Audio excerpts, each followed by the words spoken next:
Bismillah. Hari ini Rama katanya nggak bisa datang, jadi emang sejak awal nggak datang. Terus juga ada beberapa yang bilang nggak bisa datang, ya, jadi ada telat. Terus selanjutnya mungkin langsung jadi bacaan Pak Agus. Ini saya belum sempat saya baca ya, jadi langsung aja baca. Bab baru bab 12 yaitu anjuran menambah amal kebaikan di usia senja. Ini yang pertama surat Al-Fatir ayat 57. A'udzubillahi minasyaitonirrajim. Bismillahirrahmanirrahim. Awalam nu'ammirkum ma yatadzakkaru fihi man tadzakkara wa ja'akumun nadhir. Artinya, dan apakah kamu tidak memanjangkan umurmu dalam masa yang cukup untuk berpikir bagi orang yang berpikir, dan apakah tidak datang kepada kamu pemberi peringatan? Ibnu Abbas dan para peneliti dari para ulama berkata, maknanya adalah, bukankah kami telah memanjangkan usiamu sehingga 60 tahun? Hal ini dikuatkan oleh hadis yang akan kami sebutkan insyaallah. Ada yang berpendapat artinya 18 tahun. Ada lagi yang berkata 40 tahun. Ini adalah ucapan Hasan al-Bisri, al-Falabi dan Masruq, dan dinukil dari Ibnu Abbas juga. Dan mereka meriwayatkan bahwa penduduk Madinah apabila salah seorang dari mereka mencapai usia 40 tahun, dia mengkhususkan diri untuk beribadah. Ada yang mengatakan ia adalah usia balik atau menginjak remaja. Ibnu Abbas dan jumhur ulama menyatakan bahwa Nazir yang dalam riwayat tadi adalah Nabi SAW. Sementara pendapat lain mengatakan ia adalah Uban. Ini disuarakan oleh Ikrimah, Ibnu Uyainah dan lain-lain. Wallahu alam. Adapun hadisnya adalah pertama dari Abu Hurairah radhiyallahu anhu, dari Nabi SAW, beliau bersabda, Allah tidak lagi memaklumi seseorang yang dia tangguhkan ajalnya hingga mencapai 40 tahun. Hadis riwayat Al-Bukhari. Maksudnya, menurut para ulama adalah Allah tidak lagi menerima alasan apapun dari orang itu yang telah berusia 60 tahun karena dia telah menundanya sampai pada masa yang panjang ini. Dalam bahasa Arab dikatakan a'zaror rojul, apabila uzurnya atau alasannya telah sampai pada batas akhir. Hadis yang kedua dari Ibnu Abbas radhiyallahu anhu, dia berkata, adalah Umar radhiyallahu anhu memasukkan saya dalam majelis syura bersama para suyuh yang ikut dalam perang Badar. Maka seolah-olah sebagian mereka merasa jengkel dalam dirinya. Maka Umar menjelaskan, mengapa bocah ini ikut masuk ke sini bersama kita, padahal kita juga memiliki anak seusia dia. Maka Umar melanjutkan, sesungguhnya dia datang dari tempat yang kalian maklumi bersamanya. Maka suatu hari dia memanggil saya dan memasukkan saya ke dalam majelis syura bersama mereka. Saya merasa bahwa dia tidak memanggil saya pada waktu itu, melainkan untuk membuktikan kepada mereka. Dia berkata, apa yang kalian ketahui tentang firman Allah apabila telah datang pertolongan Allah dan kemenangan? Maka sebagian mereka menjawab, kita diperintahkan untuk memuji Allah dan beristighfar kepadanya apabila dia telah menolong dan memenangkan kita. Sementara yang lain terdiam, tidak mengatakan apa-apa. Maka Umar berkata kepada saya, apakah memang begitu yang akan kamu katakan, hai Ibnu Abbas? Maka saya berkata, tidak. Dia berkata, lalu apa yang akan kau katakan? Saya berkata, ia adalah ajal kematian Rasulullah yang diberitahukan kepadanya. Dia berfirman, apabila telah datang kepada kamu pertolongan Allah dan kemenangan, dan itu adalah pertanda ajalmu, maka bertasbihlah dan memuji Tuhanmu dan mohonlah ampun kepadanya. Sesungguhnya dia adalah menerima taubat. Maka Umar radhiyallahu anhu berkata, aku tidak mengetahui tafsir kecuali seperti apa yang kamu ucapkan. Hadis riwayat Bukhari. Demikian tadi dua hadis yang cukup panjang, yang intinya anjuran untuk menambah amal kebaikan di usia senja. Terima kasih. Assalamualaikum warahmatullahi wabarakatuh. Waalaikumsalam.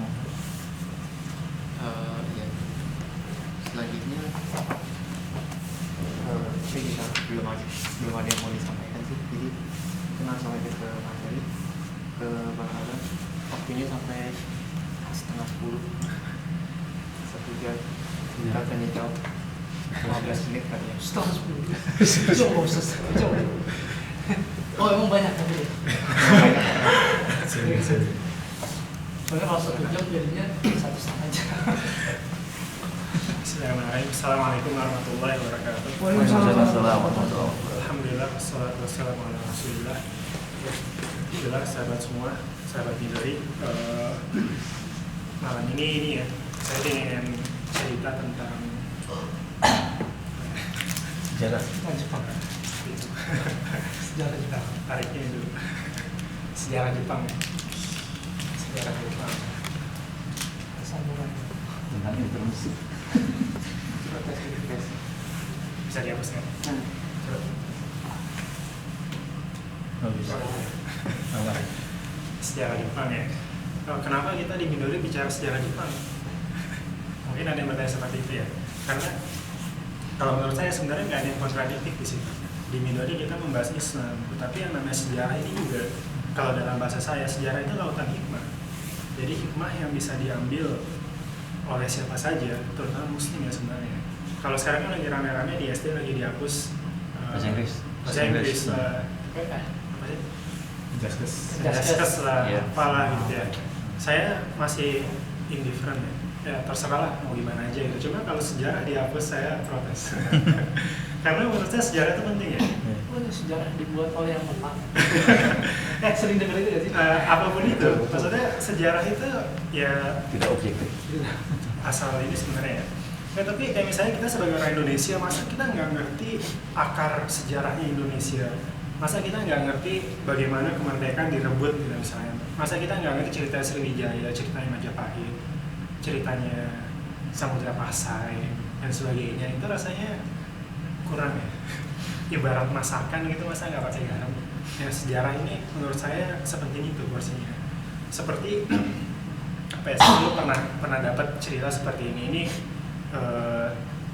disebutkan sebagai sebuah eksperimen. Saya pernah cerita ya? Sebagai sebuah eksperimen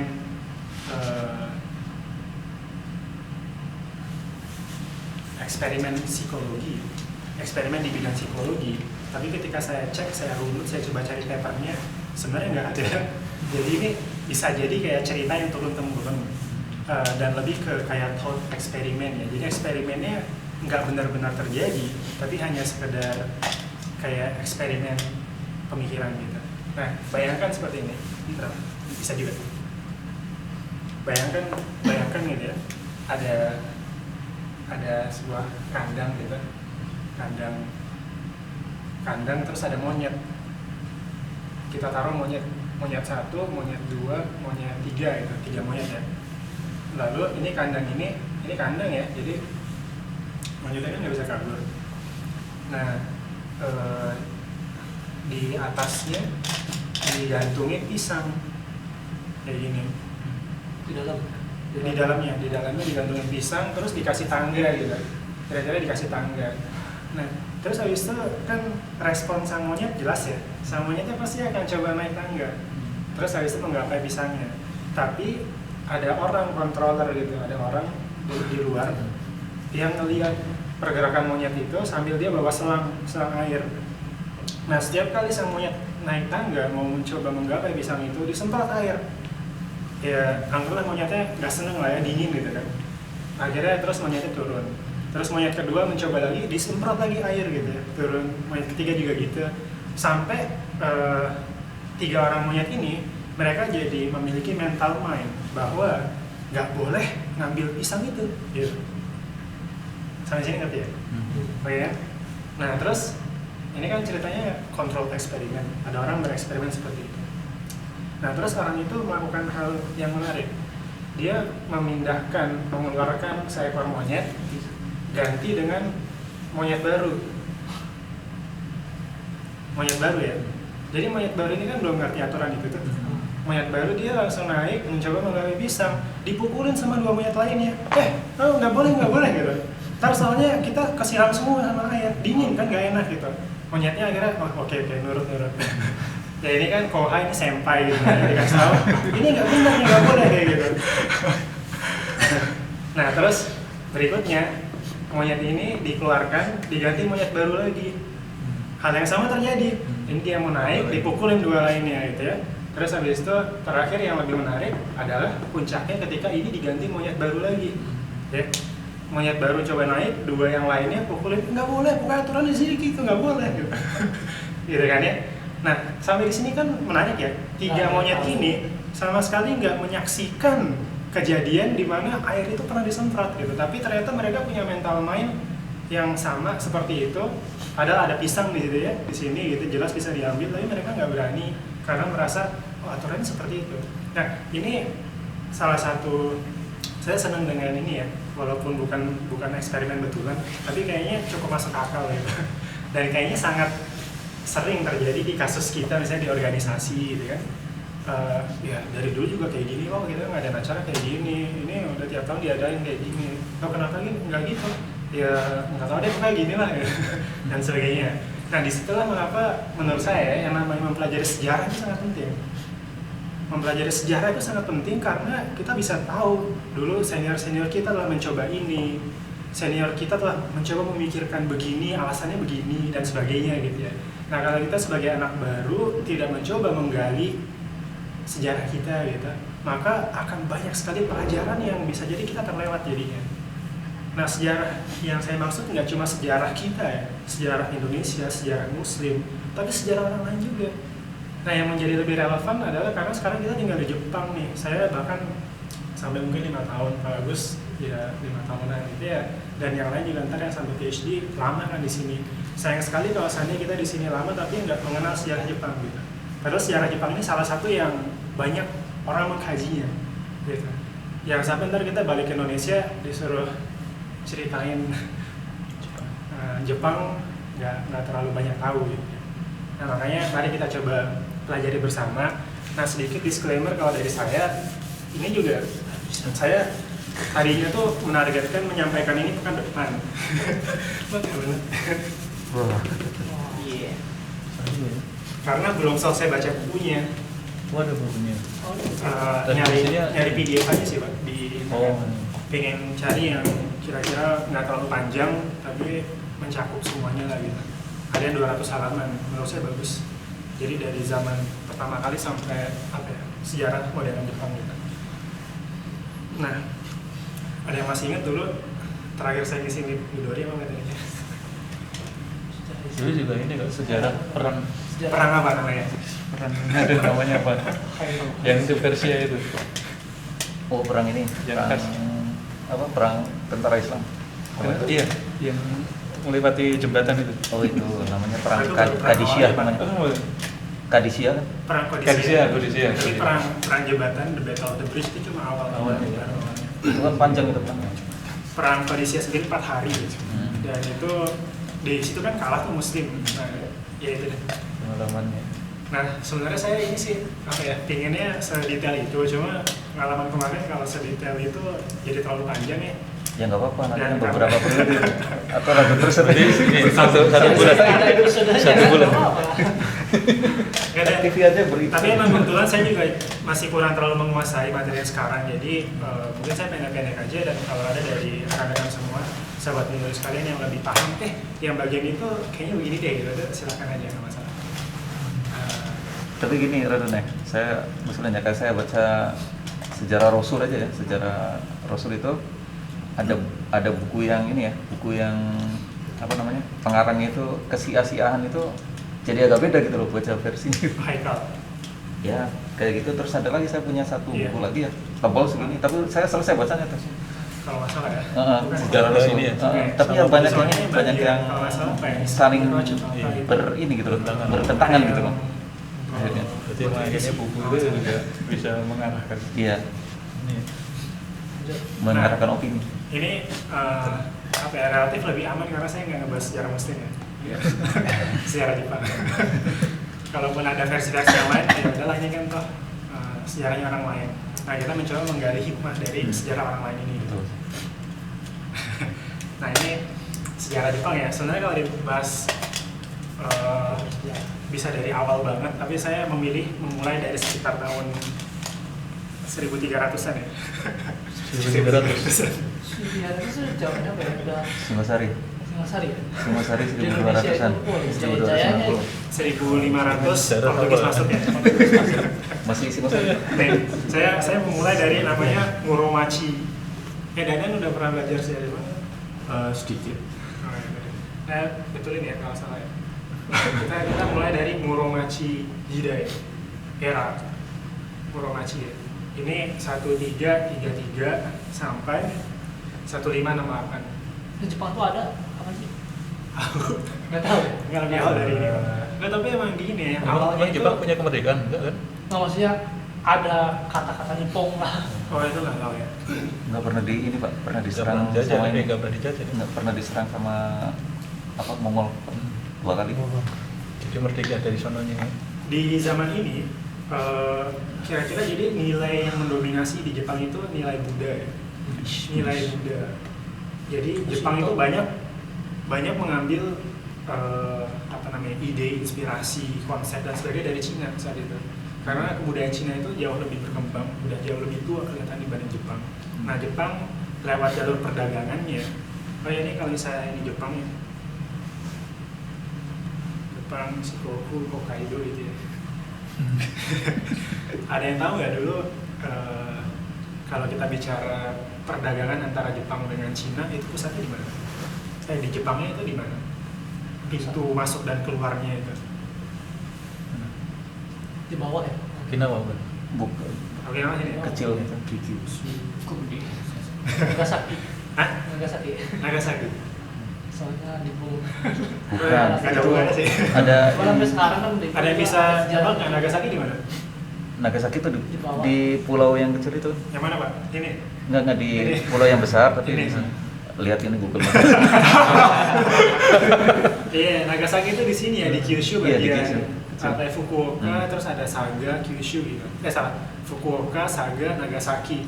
Nah ini dekat, paling dekat gitu dengan dataran Dengan Cina. dataran Cina. Yaitu Nagasaki. Makanya Nagasaki ini dulu ya menjadi salah satu pelabuhan terbesar Jepang selain Yokohama itu baru belakangan sebenarnya. Nah sekarang kan kita tahu ada Motomachi Chukagai di Yokohama, kampung Cina atau Chinatown. Nah kalau kita coba cek Chinatown yang terbesar di Jepang itu ada 3 tempat, Yokohama, Nagasaki, sama Kobe. Jadi emang kota-kota pelabuhan itu yang dulu tempat kumpul ini ya itu perdagangan orang Jepang dengan Cina. Dengan saat itu. Nah ini zaman yang Muromachi Jidai. Jadi saya ini aja. Yang merah aja, yang merah. Ini, iya, Pak. Jangan pakai yang biru. Nah kira-kira dulu struktur Kayaknya di sini. struktur yang ada ya di zaman Muromachi Jidai ini adalah dulu ada yang namanya kaisar. Iya, kaisar atau emperor, bahasa Jepangnya Tenno. Tenno. Iya, Tenno. Iya, gimana Tenno gitu. Udah kanjinya juga. Kaisar. Nah, kaisar itu terus habis itu ada shogun. Pakai yang merah aja. Kayaknya sama deh. Enggak Yang yang merah bisa dihapus tadi. sama aja tuh yang Oh merah. sama aja ya? Iya. Coba yang pasti. Yang tadi yang tulisan sejarah Jepang itu. Oh itu udah. Lebih ini ya, lebih mudah. Nah, kira-kira dulu struktur sebetulnya pemerintahan yang ada itu ada kaisar, lalu ada shogun. Kaisar ini dari dulu dianggap sebagai perwakilan Tuhan. Dewa. Tuhan atau dewa gitu ya. Jadi kayak orang suci. Nah, shogun ini adalah orang yang diangkat oleh kaisar, diberikan kekuasaan, ditunjuk gitu menjadi kayak Perdana Menteri. enggak gitu banget sih. Banyak dong. Kalau diartikan di buku yang saya baca ya, dalam bahasa Inggris itu sering disebut sebagai warlord. Oh. Jadi kayak orang yang punya kekuasaan yang realnya. Kalau ini kan cuma kayak numpang jabatan gitu ya. Ya benar sih mungkin kayak raja dan perdana menteri gitu. Cuma ini benar-benar cuma kayak simbol ya gitu, nggak punya kuasa apa-apa. Jadi benar-benar punya kekuasaan, punya power saat itu adalah shogun. Atau warlord. gitu. Nah, dari 1300 kira-kira gitu. Nanti ini akan berhenti, shogun ini akan berakhir eranya kira-kira 1000 Restorasi. ada 1800 restorasi Meiji. Nah, shogun ini habis nanti akhirnya cuma kaisar, terus habis itu ada pembaharuan perpolitikan, ada perdana menteri, itu mulai 1800-an. Mas samurai kan. Oh iya. Film. Itu Last Samurai kan Inilah samurai ya.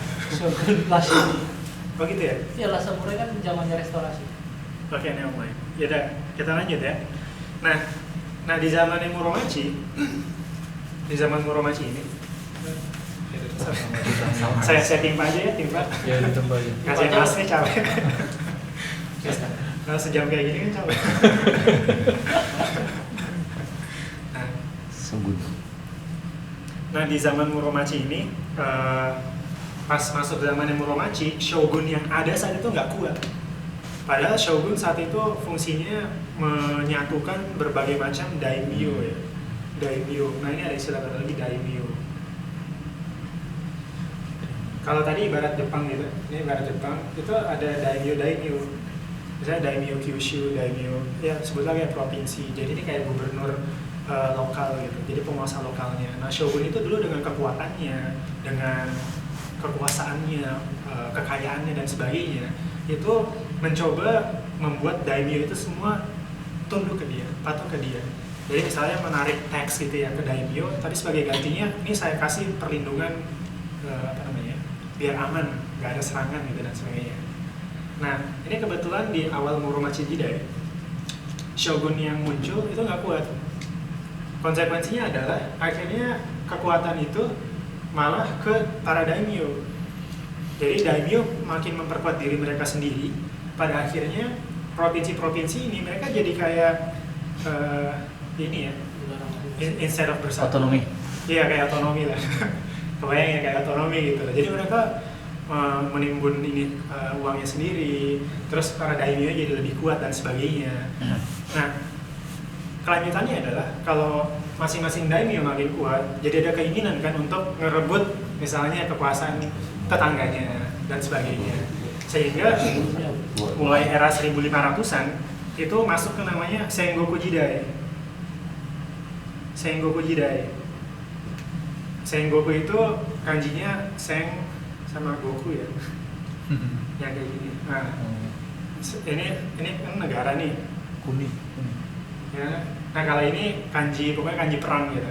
Jadi negara yang berperang secara domestik, Sengoku Jidai.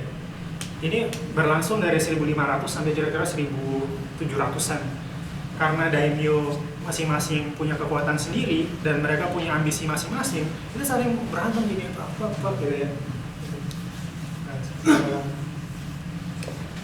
Sampai akhirnya masuk ke namanya, oh ya sebentar, 1543 ya. Nih, 1543 Portugis masuk ke Jepang. Nah, ini mulai zaman ini kira-kira itu Kristen pertama kali masuk. Indonesia 1559. Masuk apa? 1511 ya? Enggak, 1511. Malaka itu 1512 itu dikuasai. Berapa saya? Enggak, 1511. Enggak, Datang Portugis ke masuk ke 09 Pak kuasainya. Enggak, Pasai itu jatuh itu tahun 1512. Ya pokoknya Portugis lah yang pertama kan. Portugis juga. Nah, itu Malaka bukan. Portugis itu Portugal kan. Iya. Bukan Portugal. Cristiano Ronaldo. Jadi Ronaldo duluan yang masuk ke Indonesia. Nah, anyway, terus habis itu ini kira-kira yang terjadi di zaman Muromachi ya. Di zaman Muromachi yang terjadi kayak gini. Saya nggak lupa